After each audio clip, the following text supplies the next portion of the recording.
Shalom प्रियो, आज मैं आपको परमेश्वर के राज्य में देने के विषय में उत्साहित करना चाहती हूँ। पास्टर साहब तो आपको हर संडे उत्साहित करते होंगे मलाकी उसका 3 अध्याय और उसकी 10 आयत के द्वारा, जहाँ पर लिखा है सारे दसवांश मेरे भंडार में ले आओ ताकि मेरे भवन में भोजन वस्तु रहे। और सेनाओं का यहोवा यह कहता है कि ऐसा करके मुझे परख कर देखो कि मैं आशीष की अपरंपार बारिश तुम्हारे ऊपर करता हूं कि नहीं। लेकिन मैं आज आपको देने के विषय में नहीं बताऊंगी, मैं आपको ये बताऊंगी कि जब आप अपना दान, अपना दसवांश परमेश्वर के राज्य में नहीं देते हैं तब क्या होता है। मैं अपना अनुभव आपके साथ बांटना चाहूंगी। जब मैंने आराधना करने के लिए चर्च शुरू किया और एक छोटा सा कमरा मैंने किराए पे लिया, उस समय उसका किराया 3500 रुपए था और एक बार मेरे पास देने के लिए 3500 रुपए नहीं थे और हम रोज प्रार्थना करने के लिए जाया करते थे वहां पर। उस दिन मैं नहीं जा पाई क्योंकि 10 तारीख से ऊपर हो गई थी। मैं सोच रही थी कि अगर मैं जाऊंगी तो जो ओनर है वो मुझसे किराया मांगेंगे, मेरे पास किराया नहीं था। फिर भी मैं उस दिन चर्च आने के लिए घर से निकली और चर्च से थोड़ा दूर आकर खड़ी हो गई और वहां पर खड़े होकर रोने लगी मेरे प्रियो, क्योंकि मेरे पास पैसे नहीं थे किराया देने के लिए। तो ऐसा संघर्ष मेरे साथ काफी समय तक चलता रहा। कभी मुझे अपनी ज्वेलरी बेचनी पड़ती थी, कभी अपनी बहनों से सहायता मांगनी पड़ती थी ताकि हम सब मिलकर वो चर्च का, उस जो चर्च बिल्डिंग था उसका किराया हम दे सकें। मैंने कुछ अन्य विश्वासी लोगों को अपनी इस संघर्ष के विषय में बताया जो विश्वास में और सेवा कार्य में मुझसे आगे थे। उन्होंने कहा ये तुम्हारा दर्शन है, तुम खुद ही इंतजाम करो, परमेश्वर इस सेवा के लिए इंतजाम करेगा। अगर ये सेवा परमेश्वर की है तो प्रभु के पास आपके लिए प्रोविजन है।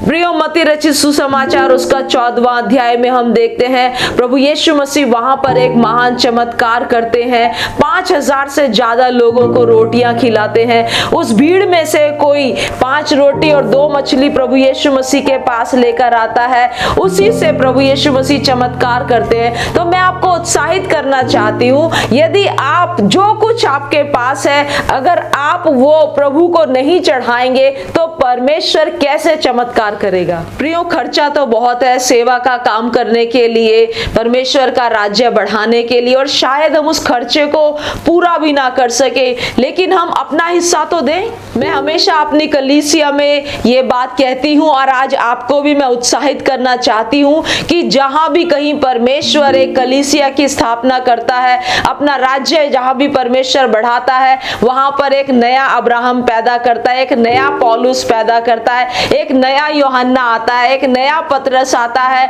और नए नए मल्टी मिलियनर्स वहां पर आते हैं जो परमेश्वर के राज्य में अपना योगदान दे। प्रियो, जब मैं आपको देने के विषय में उत्साहित कर रही हूँ इसका अर्थ ये नहीं है कि मैं बहुत अच्छी देने वाली हूँ, लेकिन मैं एक ऐसी परिस्थिति में आ गई अपने सेवा काल में जहाँ पर मुझे चर्च बिल्डिंग का किराया देना ही पड़ेगा, मीटिंग्स को अरेंज करने के लिए पैसों का इंतजाम करना ही पड़ेगा, सुसमाचार को बढ़ाने के लिए इंतजाम करना ही पड़ेगा।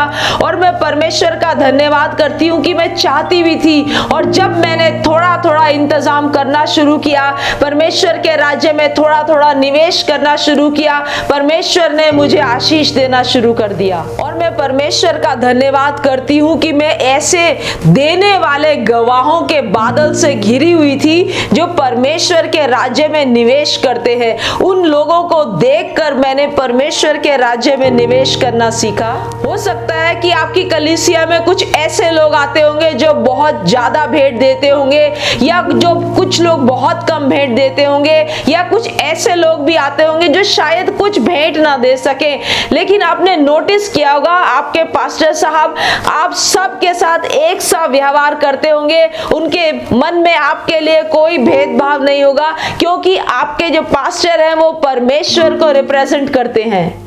शायद आपके पास्टर साहब ने आपको कलीसिया की समस्याओं के बारे में ना बताया हो कि इलेक्ट्रिसिटी बिल कैसे पे किया जाएगा, बिल्डिंग का बिल कैसे पे किया जाएगा, या किस तरीके से बिल्डिंग को मेंटेन किया जाएगा, या कुछ लोग जो सेवा का काम करते हैं उनको थोड़ी सी भेंट दी जानी चाहिए। शायद उन्होंने अपना संघर्ष आपको नहीं बताया होगा, और ये तो बिल्कुल भी नहीं बताया होगा कि उनके परिवार की क्या परिस्थिति है।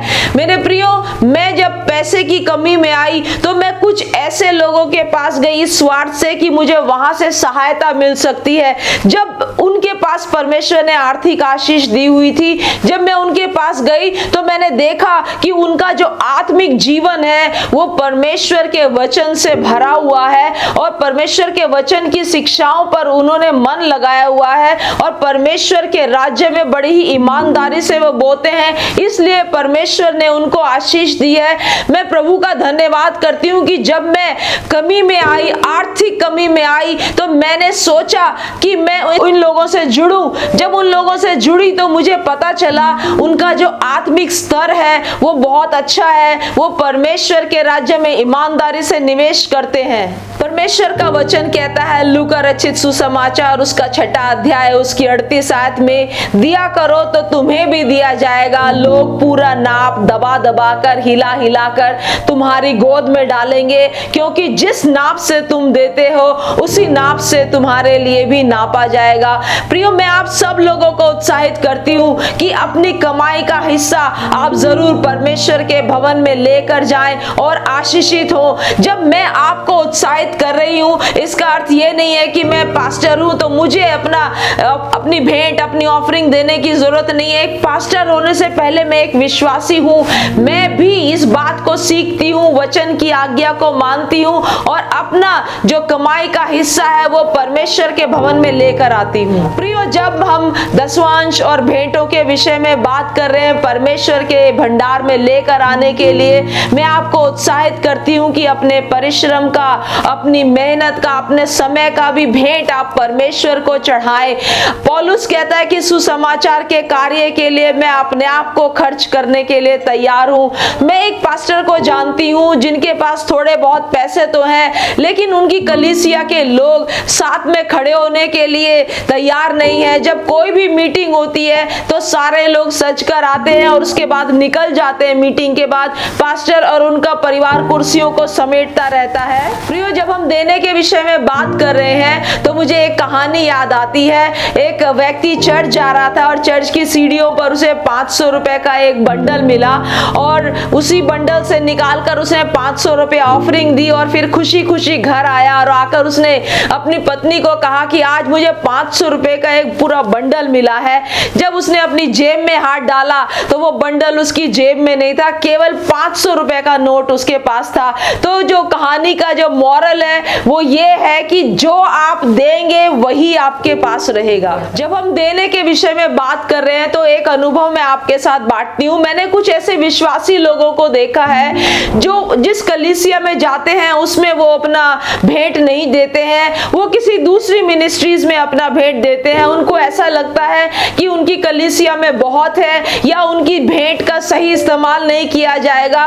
तो प्रियो, मैं ये आपको बोलना चाहती हूँ कि जब आप किसी रेस्टोरेंट में जाते हैं, वहां खाना खाते हैं, तो आप बिल कहाँ पे करते हैं? क्या आप किसी दूसरे रेस्टोरेंट में बिल पे करते हैं? ऐसा ही है बस। तो मेरे प्रियो, जिस रेस्टोरेंट में आप जाते हैं बिल आपको वहीं पे करना है। तो जिस कलीसिया में आप जाते हैं आपकी भेंट, आपका दसवांश वहीं पर जाना चाहिए। हाँ, हो सकता है आप अपना बीज कहीं और बो सकते हैं।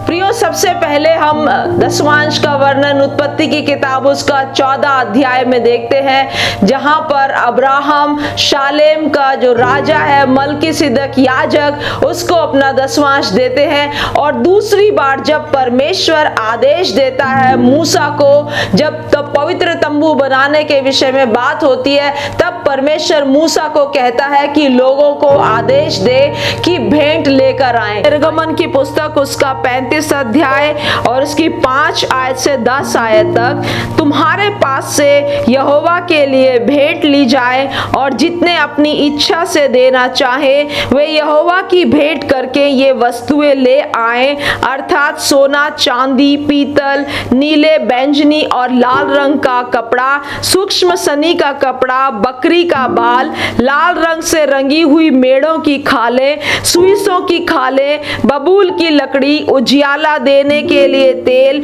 अभिषेक का तेल और दूध, धूप के लिए सुगंध द्रव्य, फिर एपोद और चपरास के लिए सुलेमानी मणि और जड़ने के लिए मणि। तुम में से जितनों के हृदय में बुद्धि का प्रकाश है वे सब आकर जिस जिस वस्तु की यहोवा ने आज्ञा दी है वे सब बनाएं। तो परमेश्वर के वचन के अनुसार हम देखते हैं प्रियो, जहां भी कलीसिया की स्थापना होती है, जहां पर भी परमेश्वर का राज्य स्थापित किया जाता है, वहां पर परमेश्वर आदेश देता है कि सब लोग अपना योगदान लेकर आए। जो चाहते हैं योगदान देना, मेरे प्रियो, जब आप अपना योगदान देंगे, अपनी भेंट चढ़ाएंगे, अपने परिश्रम को आप देंगे, अपने वरदानों को आप लगाएंगे, तो परमेश्वर निश्चय ही आपको आशीष देगा।